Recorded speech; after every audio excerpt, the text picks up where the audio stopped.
اس programme کے اخراجات جو اسمر منسٹریز کے دوست اور پارٹنرز ادا کرتے ہیں۔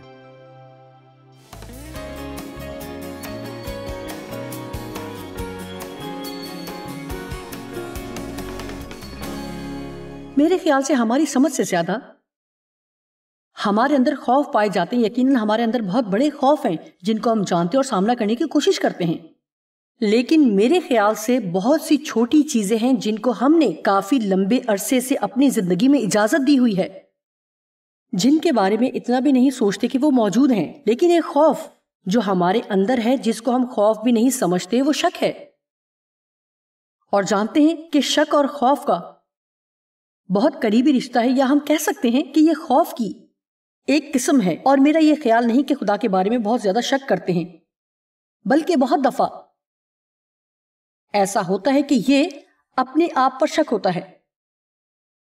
ہم یہ ایمان رکھ سکتے ہیں کہ خدا یقیناً کچھ کر سکتا ہے، لیکن ہمیں یہ یقین نہیں ہوتا کہ وہ ہمارے لیے ایسا کرے گا۔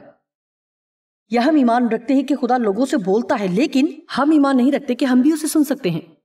یا ہم یہ سوچتے ہیں کہ اگر کوئی دوسرا ہمارے لیے دعا کرے گا تو خدا ان کی سنے گا، لیکن ہمیں اتنا یقین نہیں ہوتا کہ وہ ہماری سنتا ہے۔ اور اس لیے آج شک کے بارے میں مختلف طریقوں سے بات کرنا چاہتی ہوں، اور مجھے امید ہے کہ آج جب آپ یہاں سے جائیں گے تو آپ اپنے آپ میں یہاں پر آنے اور یہاں سے جانے میں ایک فرق دیکھیں گے، اور میں دعا کرتی ہوں کہ آپ کچھ ایسی چیزیں سیکھیں جو خدا کے ساتھ آپ کا ایک بہتر رشتہ ہموار کرنے میں مددگار ہوں۔ شاید آپ کا ایک ایسا رشتہ ہے، خدا دلیری کو سراہتا ہے، اور میرا یہ ایمان ہے، واقعی میرا ایمان ہے کہ خدا جرت مند، پاک اور حوصلہ مند اعتماد کو سراہتا ہے۔ اور جب میں دلیری کی بات کرتی ہوں تو میں ایسے رویے کی بات نہیں کر رہی کہ میں سب کچھ کر سکتی ہوں، میں یہ بات کر رہی ہوں کہ مسیح یسوع میں سب کر سکتی ہوں۔ ایک بات جو میں ہر وقت کہتی ہوں کہ میں سب کچھ اور کچھ نہیں ہوں، تجھ میں سب کچھ ہوں اور اپنی خودی سے کچھ نہیں۔ میں تیرے بغیر کچھ نہیں کر سکتی، لیکن تیرے وسیلے میں سب کچھ کر سکتی ہوں۔ لہٰذا پاک اعتماد وہ ہے جو خدا میں اعتماد ہے، یہ خود اعتمادی نہیں ہے، بلکہ یہ وہ بھروسہ ہے کہ آپ اس قابل ہیں کہ آپ ایمان میں آگے بڑھ سکتے ہیں اور دلیر ہو سکتے ہیں، اور وہ سب کر سکتے ہیں جو آپ کو کرنا ہے۔ اور اس طرح کے اعتماد کو حاصل کرنے کا ایک ہی راستہ ہے کہ اگر آپ غلط ہونے اور غلطی کرنے کے بارے میں خوفزدہ نہ ہو۔ اکثر اوقات ہم غلطی کرنے سے اتنا ڈرتے ہیں کہ ہم قدم بھی نہیں اٹھاتے اور نہ کچھ کرتے ہیں۔ مجھے یقین ہے کہ 12 شاگرد جو کہ کشتی میں تھے، اور جب یسوع پانی پر چل کر آ رہا تھا، اور پہلے تو وہ بہت ڈر گئے، انہوں نے اسے دیکھا، ان کو معلوم نہ تھا کہ یسوع ہے جو کہ پانی پر چل رہا ہے، انہوں نے سوچا کہ شاید بھوت ہے، اور پھر انہوں نے جانا کہ یہ یسوع ہے۔ اور پطرس نے کہا، خداوند اگر تو ہے تو مجھے حکم دے کہ میں پانی پر سے تیرے پاس آؤں۔ اچھا، میں شرط یہ کہتی ہوں کہ دوسرے 11 بھی یہ چاہتے ہوں گے کہ ایسا کریں، لیکن کسی وجہ سے صرف پطرس میں یہ کوشش کرنے کی جرت تھی، اور تھوڑی دیر چلا، پھر ڈوبنے لگا کیونکہ وہ ڈر گیا تھا۔ لیکن خوشخبری یہ ہے کہ یسوع اس کی طرف بڑھا اور اس نے اس کا ہاتھ پکڑ لیا، اور میں نے یہ معلوم کیا، اور پھر میں تھوڑی دیر کے لیے چلوں اور پھر تھوڑی دیر کے لیے گر بھی جاؤں، اور پھر میں کھڑی ہوتی ہوں اور تھوڑی دیر کے لیے چلتی ہوں، اور ان گرنے والے اوقات میں خدا ہمیشہ اپنا ہاتھ بڑھائے گا اور مجھے اٹھائے گا، اور پھر سے مجھے اپنے راستے پر چلنے کی مدد بھی کرے گا۔ بلکہ میں یہ کوشش کروں گی اور پھر تھوڑا بہت گروں گی، اور پھر کوشش کروں گی اور پھر تھوڑا گروں گی، اور بالآخر چلنا سیکھ لوں گی، بجائے اس کے کہ کشتی میں ہی بیٹھوں اور کچھ بھی نہ کرنے کی ٹھان لوں۔ یہ دنیا بہت بڑی ہے، وسیع اور زبردست ہے، اور آپ میں سے ہر ایک کے لیے بہت سے مواقع انتظار کر رہے ہیں۔ اب نہیں، میں اکتاہٹ سے بھری زندگی نہیں گزار رہی۔ کیا آپ نے سنا؟ جانتے ہیں کیوں؟ میں بہت بور ہو گئی ہوں۔ اگر آپ اکتا گئے ہیں تو مجھے یقین ہے کہ یہ آپ کی غلطی ہے، اور یہ زیادہ تر تب ہوتا ہے جب ہم بچاؤ کے بہت عادی ہو جاتے ہیں، کہ ہم وہی پرانی بور کرنے والی مخصوص چیزیں بار بار کرتے ہیں، اور ہم بالکل کوشش نہیں کرتے کہ کچھ مختلف کرنے کو قدم بڑھائیں۔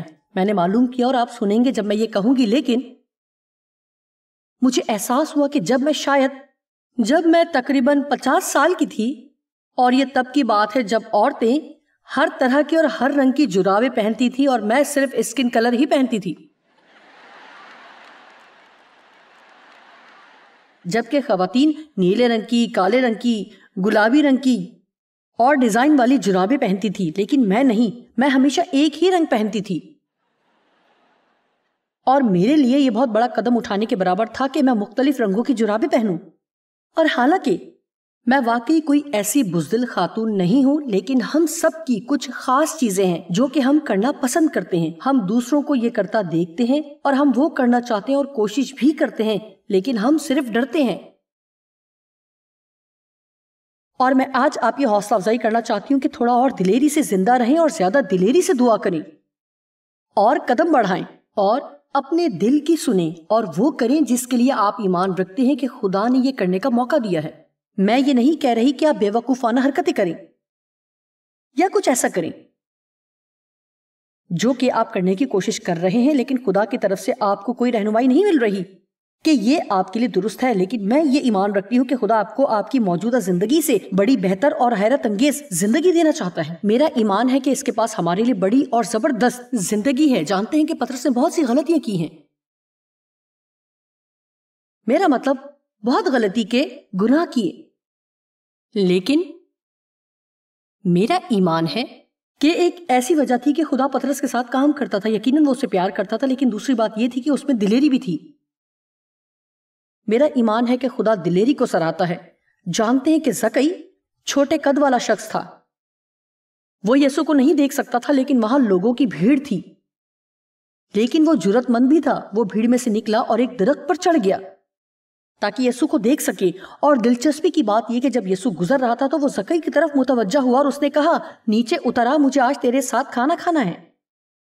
سب لوگوں کو چھوڑ کر وہ اس ہی کے گھر میں کھانا کھانے کیوں کیا؟ کیونکہ وہی ایک تھا جو کہ درخت پر چڑھا۔ اور جانتے ہیں کہ درخت پر چڑھنے کو آپ اپنی مرضی سے کسی طرح بھی بیان کر سکتے ہیں۔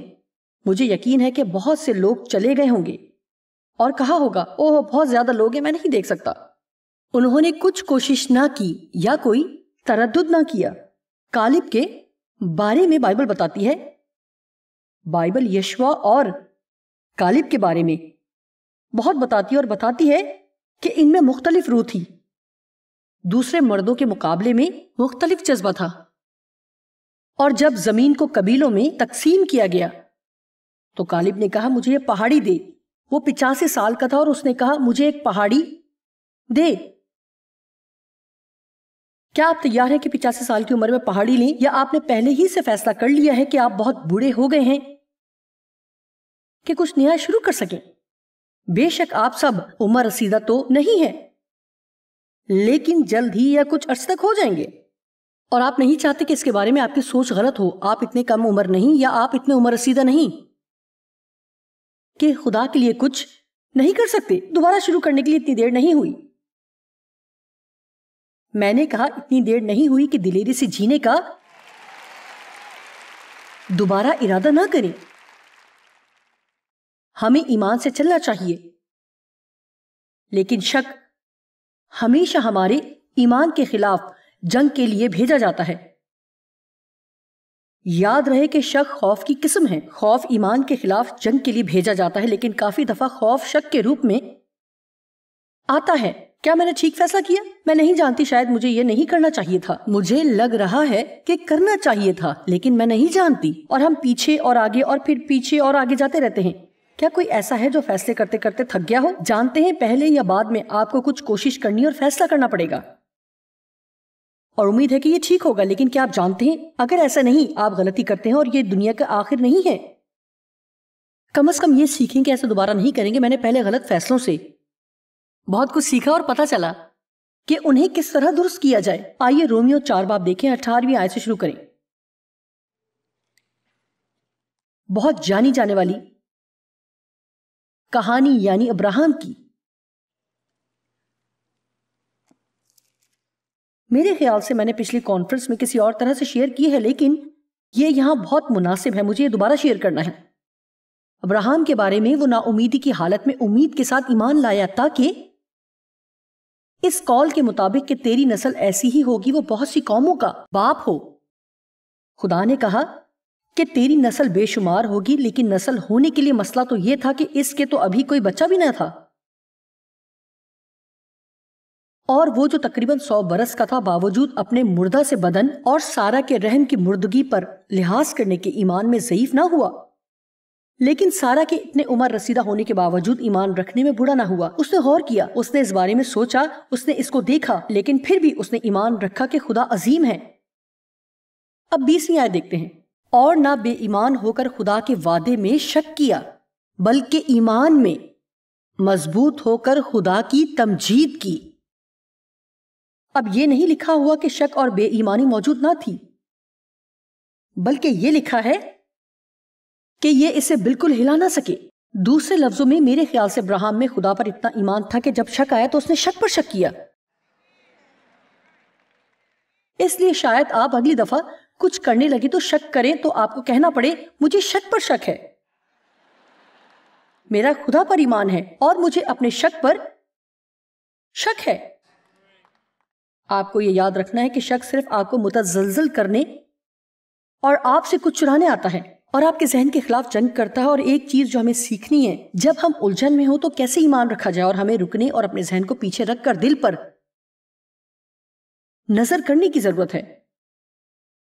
رکیں اور کہیں میرے دل میں دراصل ہے کیا، میرا حقیقی ایمان کیا ہے، میں کیا سوچتی ہوں۔ کتنے یہ جانتے ہیں کہ ہماری سوچ اور ہمارے ایمان میں بہت دفعہ بہت زیادہ فرق ہوتا ہے۔ ہمارا ذہن میدان جنگ ہے اور ابلیس آپ کے ذہن میں جنگ کو لڑتا ہے، ایک کے بعد دوسری، دوسری کے بعد تیسری سوچ سے حملہ کرتا ہے۔ آج ہم دشمن کے جلتے ہوئے تیروں کے بارے میں بات کر رہے تھے، اور کس طرح ایمان کے سپر سے ہی ہم دشمن کے تمام جلتے تیروں کو بجھا سکتے ہیں، اور میرے خیال سے یہ جلتے تیر ہمارے ذہنوں پر اور ہمارے جذبات پر پھینکے جاتے ہیں۔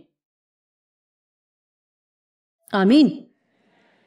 اس لیے جب آپ اپنے دل میں ایمان رکھتے ہیں کہ آپ کو کچھ کرنا ہے تو اکثر ہی ایسا ہوتا ہے، یا تیل لگا کر مسا ہونے کی جیسا، یا ایسے جیسے پاک خوف ہو، اور پھر آپ اس پر سوچنا شروع کرتے ہیں۔ یہ حیران کن ہے کہ ان کے بارے میں سوچنے سے کتنے ہی خواب ٹوٹ جاتے ہیں۔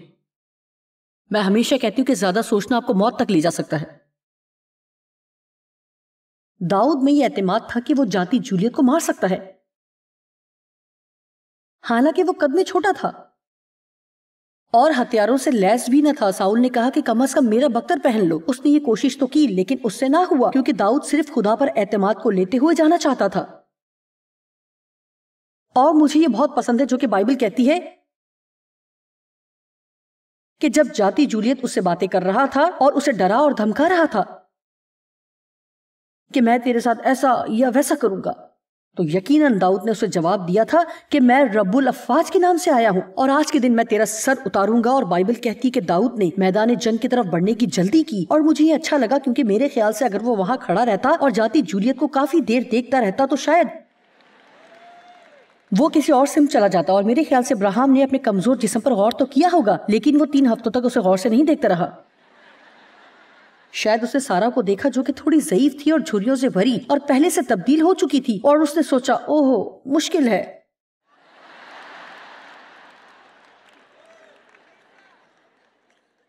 اس لیے بائبل ایسے شک اور بے ایمانی کا بتاتی ہے، اور جب ہم ان کہانیوں کو پڑھتے ہیں تو ہمیں یہ سمجھنا ہے کہ ہمارے جیسے لوگ ہیں۔ میں یہ ایمان رکھتی ہوں کہ بہت دفعہ ہم ان لوگوں کے بارے میں بائبل میں پڑھتے ہیں اور یہ نہیں سمجھتے کہ وہ ہماری طرح کے ہی لوگ تھے۔ ابلیس ان کے پیچھے بھی تھا، پھر ان میں مختلف سوچیں بھی تھی۔ انہیں ایمان سے چلنا تھا، ان میں شک تھا، ان کے اندر خوف تھا، اور جو چیزیں ہم ان کو کرتے دیکھتے ہیں ان سے بہت کچھ سیکھتے ہیں کہ اگر ہم ان کی مثال کی پیروی کریں گے تو جو فتح انہوں نے حاصل کی ہم بھی اسے پا سکتے ہیں۔ اس لیے ابراہیم کے بارے میں کہتے ہوئے کیا ہوتا ہے کہ اگر ہم کلام مقدس کے حوالہ جات دیکھیں تو یہ لکھا ہوا ہے کہ اور نہ بے ایمان ہو کر خدا کے وعدے میں شک کیا، بلکہ ایمان میں مضبوط ہو کر خدا کی تمجید کی، یعنی اس کی تعریف، اس کے نام کو جلال دینے لگا۔ لہٰذا جب شک آیا تو اس نے کیا کیا؟ اس نے اپنا منہ کھولا اور تمجید کیا ہے؟ تمجید یہ ہے کہ خدا کی بھلائی کے بارے میں بولنا. اس نے خدا کی تمجید و تعریف کی. یہ اس طرح ہو سکتا ہے یا اس طرح بول سکتے ہیں کہ خدا میں تیرے بھلے کاموں کو یاد کرتا ہوں کہ جو تو نے میرے ساتھ کیے، اور جب سے تو نے مجھے اپنے گھر کو چھوڑنے کا کہا تب سے تیری وفاداری کو یاد کرتا ہوں. جبکہ تو نے مجھے وہ جگہ بھی بتائی جہاں جانا تھا، میں نے تجھے یہ کرتے دیکھا اور تجھے وہ سب کرتے دیکھا، اور میں تیری تعریف کرتا ہوں کہ خداوند تو ایسا دوبارہ کرے گا. اگر آپ اپنا منہ کھول کر ایمان کا کلام بولیں گے تو شک آپ کو کبھی گرا نہیں سکے گا.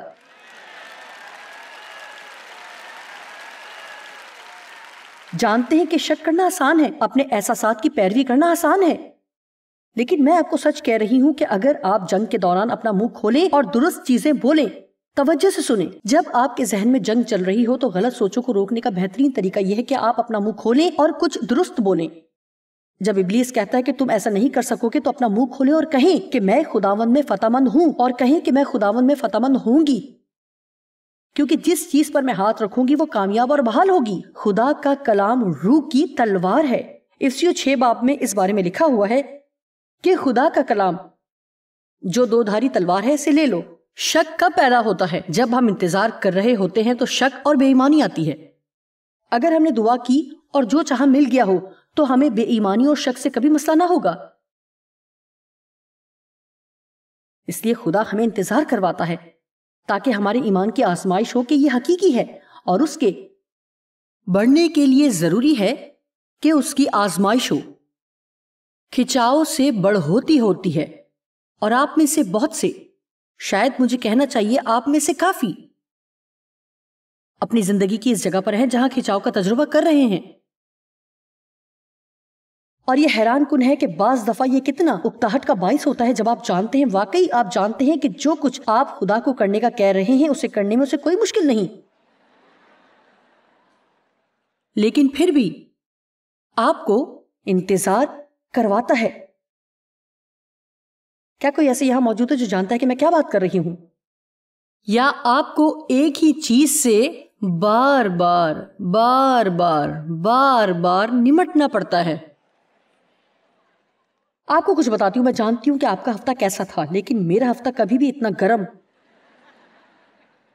یا خراب نہیں گزرا. ہم ایک چیز کا سامنا کر رہے تھے جیسا کہ ہم کافی عرصے سے اس کا سامنا کر رہے تھے، اور اس کا سامنا کرتے ہوئے یہ دن بہت ہی دباؤ میں گزرا. اور دیکھیں کہ تقریباً 4 سال کے بعد اس کا سامنا کرتے ہوئے ایک تبدیلی اور اچھی خبر کو حاصل کیا. لیکن سنیں اسی دن کچھ ایسا ہوا ہے جو کہ میں سوچ رہی تھی کہ سب کچھ ختم ہو چکا ہے. مجھے یقین تھا کہ اس کا حل نکل چکا تھا، اور میں اطمینان سے لطف اندوز ہو رہی تھی، فتح کے لیے خدا کا شکر کر رہی تھی، اور وہ سب کچھ پھر دوبارہ شروع ہو گیا. ہم سب کے تجربے کے لیے کچھ نہ کچھ ہوتا ہے. میں خوش تھی کہ میں اس ہفتے ایمان پر تعلیم دے رہی تھی، کیونکہ اگر آپ کو اس کی ضرورت نہیں تو بھی مجھے مدد ملتی ہے. ہم سب کو وہ حاصل کرنے کا وقت ملتا ہے جو ہم چاہتے ہیں، اور ایسے وقت بھی ہوتے ہیں جب نہیں ملتا جو ہم چاہتے ہیں. تو پھر ہمیں مزید اپنے ایمان کو بڑھانا اور انتظار کرنا ہوتا ہے. اور ایک چیز جو کبھی مجھے معلوم ہوئی تھی جو میری مدد کرتی ہے کہ یہ ایمان رکھا جائے کہ خدا مجھ سے زیادہ جانتا ہے، اور بالآخر تمام چیزیں میرے لیے بھلائی پیدا کریں گی.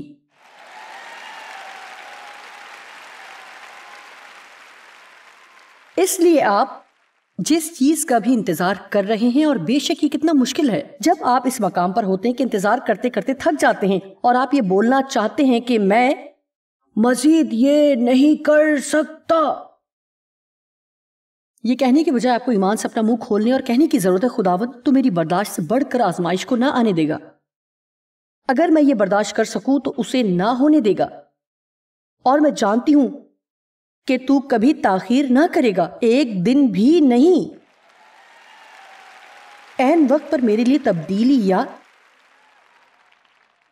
انقلاب آئے گا. انتظار کے دوران ہی شک آتا ہے. بائبل عبرانیوں 10واں باب 35 اور 36ویں آیت میں لکھا ہے کہ ہم خدا کے وعدوں کو ایمان اور صبر سے حاصل کریں. صرف ایمان سے نہیں بلکہ ایمان اور صبر صبر کے لیے یونانی لفظ بتاتا ہے کہ یہ روح کا پھل ہے جو کہ آزمائش سے بڑھتا ہے. اس لیے ہم ایمان کا اظہار کرتے ہیں اور پھر آزمائش کا سامنا کرتے ہیں. ہم ایمان کا اظہار کرتے اور مخالفت کا سامنا کرتے ہیں. ایمان کا اظہار کرتے ہیں اور پھر جتنا ہم انتظار کرنا چاہتے ہیں اس سے زیادہ کرنا پڑتا ہے. اس وقت کے دوران ہم صبر کو بڑھاتے ہیں. اس لیے ہم کامل ایمان کو تب تک حاصل نہیں کرتے جب تک ہمارے اندر صبر نہ ہو. اور صبر صرف انتظار کرنے کی قابلیت ہی نہیں بلکہ یہ بھی کہ انتظار کرتے ہوئے ہمارا رویہ کیسا ہوتا ہے. میں آپ کے انتظار کو کم کرنے کا ایک طریقہ بتا سکتی ہوں.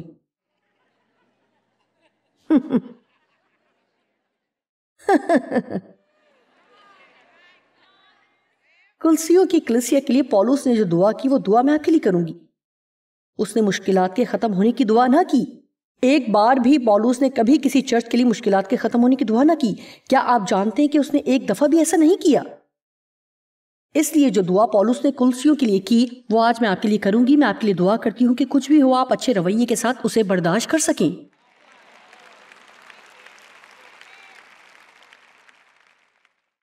اور مشکل سے نکل سکتے ہیں اگر ہم خدا کی تعریف کرتے ہوئے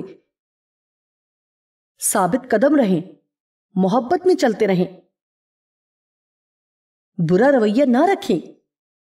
تو میرے خیال سے آپ کے انتظار کرنے کا وقت شاید کافی کم ہو جائے گا. جانتے ہیں کہ یہ اندازہ لگانا اتنا مشکل نہیں کہ ہم اس بڑھوتی کے وقت کا تجربہ کیوں کرتے ہیں. ہمیں کرنا یہ ہے کہ یہ دیکھا جائے کہ آزمائشوں میں کیسا رویہ رکھتے ہیں. میں ان لوگوں سے بات کرنے لگی ہوں. یہ لوگ آپ سے زیادہ اچھا رویہ رکھ رہے ہیں. کیا یہ حیرت انگیز نہیں کہ جب تک مشکل میں نہ ہو تب تک ہم اپنے ایمان کا اندازہ نہیں لگا سکتے.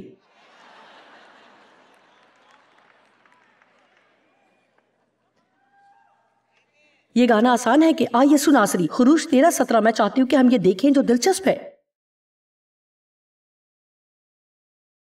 اور جب فرعون نے ان لوگوں کو جانے کی اجازت دے دی تو خدا ان کو فلسطینیوں کے ملک کے راستے سے نہیں لے گیا اگرچہ ادھر سے نزدیک پڑتا.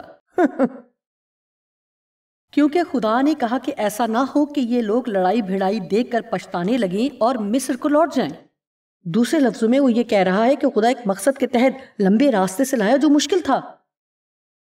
کیوں؟ کیونکہ انہوں نے کہا کہ وہ جنگ کے لیے ابھی تیار نہ تھے. انہیں جنگ کے لیے تیار رہنے کی کیا ضرورت تھی؟ کیونکہ خدا چاہتا تھا کہ وہ جائیں اور سرزمین پر قبضہ کریں. لیکن اگر ہم لفظ قبضے کا مطالعہ کریں اس کا مطلب ہے کہ قبضہ کرنے کے لیے موجودہ رہائشیوں کو اس سے محروم کرنا.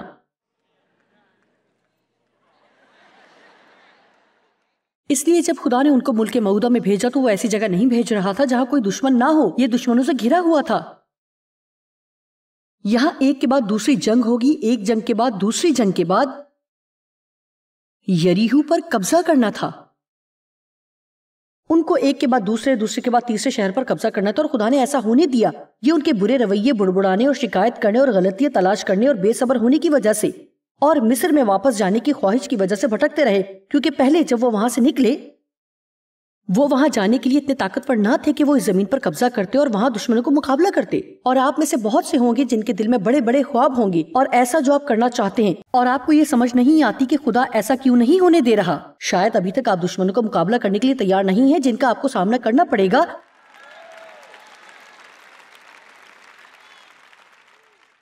اگر تو آپ کا وہ خواب پورا ہو جائے. میں آپ کو کچھ بتاتی ہوں کہ اگر آپ دعا کر رہے ہیں کہ خدا آپ کو استعمال کرے کہ آپ زیادہ لوگوں کی مدد کر سکیں تو آپ زیادہ مخالفت کا سامنا کریں گے. پہلا کرنتھیوں 16:9 میں پولس نے کہا کیونکہ میرے لیے ایک وسیع اور کارآمد دروازہ کھلا اور مخالف بہت سے ہیں. میری بعض دفعہ یہ خواہش ہوتی ہے کہ میں ایک پوری رات یہ بیان کر سکوں بجائے اس کے کہ ایک بڑی کتاب لکھوں جو کہ نہیں کر سکتی. کہ فروری 1976 سے کیا کچھ ہوا اور کیا کیا ضروریات تھیں جب میں نے محسوس کیا کہ خدا نے مجھ سے بات کی کہ وہ مجھ سے اور میری زندگی سے کیا چاہتا ہے. مجھے کوئی اندازہ بھی نہیں، بالکل بھی نہیں، کہ میں کس طرح آپ کو وہ تکلیف بڑھوتی بتا سکوں اور لاکھوں دفعہ میں چاہتی تھی کہ میں یہ چھوڑ دوں یا ختم کر دوں، اور لوگوں کی مخالفت، ابلیس سے مخالفت کا سامنا، بہت دفعہ جسمانی طور پر حملہ ہوا، میرے ذہن پر حملہ کیا گیا، میرے جذبات کو نشانہ بنایا گیا۔ میں اتنا بھی نہیں جانتی کہ آپ کو کس طرح بتاؤں، لیکن آپ جانتے ہیں کہ کسی بھی قیمت اسے جانے نہیں دوں گی۔